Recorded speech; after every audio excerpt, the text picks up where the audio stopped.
If a recipe for a planet capable of supporting complex life really did exist, then what ingredients, beyond liquid water, might be required? The list of necessary factors continues to grow. We live on this paper-thin crust. If the Earth's crust were significantly thicker, then plate tectonic recycling could not take place. The Earth's crust varies in thickness from about 4 to 30 miles. It consists of more than a dozen tectonic plates that are in constant motion.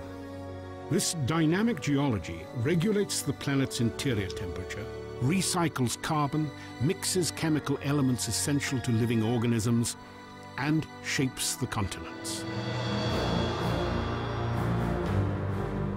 Deep within the Earth's interior, the movement of liquid iron generates a protective magnetic field essential to complex life. If our planet was smaller, its magnetic field would be weaker, allowing the solar wind to strip away our atmosphere, slowly transforming the Earth into a dead, barren world much like Mars.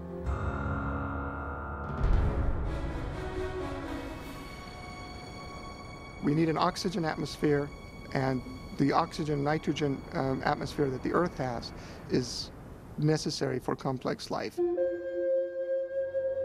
As seen from space, the Earth's atmosphere glows as a thin blue ribbon of light. Measuring less than 1% of the planet's diameter, it is composed of a mixture of nitrogen, oxygen, and carbon dioxide.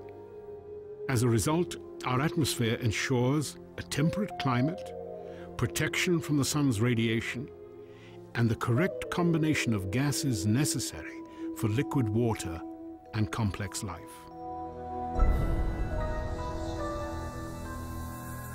For a size of planet like Earth, our moon is big. The current thinking is that if our moon didn't exist, neither would we. 1/4 the size of the Earth, the moon's powerful gravitational pull stabilizes the angle of its axis at a nearly constant 23.5 degrees.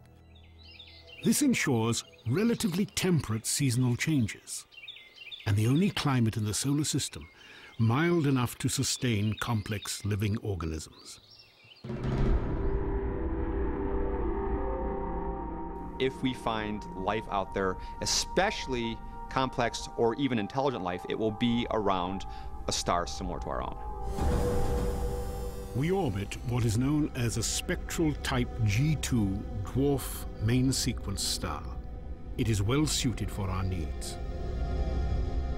If the Sun were less massive, like 90% of the stars in the galaxy, the habitable zone would be smaller. To remain within its boundaries, the Earth would have to be positioned closer to its star.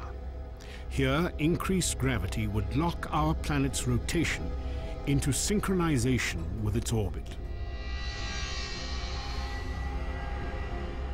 While one side of the Earth continually faced the Sun and increased radiation from solar flares, the dark side of the planet would lay shrouded in perpetual cold and ice. It is unlikely complex life could tolerate these drastic extremes in temperature. A lot of things went right on Earth to have yielded complex life, absolutely. The number of factors that have been postulated has grown. Currently, the typical number you would see is, in a typical list, would have something like 20. We find that we need to be at the right location in the galaxy, that we're inside the circumstellar habitable zone of a star, that we're in a planetary system with giant planets that can shield the inner planets from too many comet impacts, that we're orbiting the right kind of star that's not too cool or not too hot, that we're on a planet that has a moon that can stabilize the tilt of its axis, that we're on a planet that's a terrestrial planet, a planet that has a crust that's just thick enough that it can maintain plate tectonic activity, but it has enough heat in its interior that it's still circulating its liquid iron core so it can generate a magnetic field, that it has an atmosphere that has enough oxygen to allow for complex organisms to survive, that it has enough water and enough continents to allow for the diversity of life or an active biosphere that you need to support complex creatures such as ourselves. All these factors have to be met at one place and time in the galaxy if you're going to have a planet as habitable as the Earth, which you need for complex and even technological life. In an attempt to estimate the probability of attaining this combination of factors simultaneously, some researchers have developed equations assigning a conservative 1 in 10 value to each factor deemed necessary for advanced life.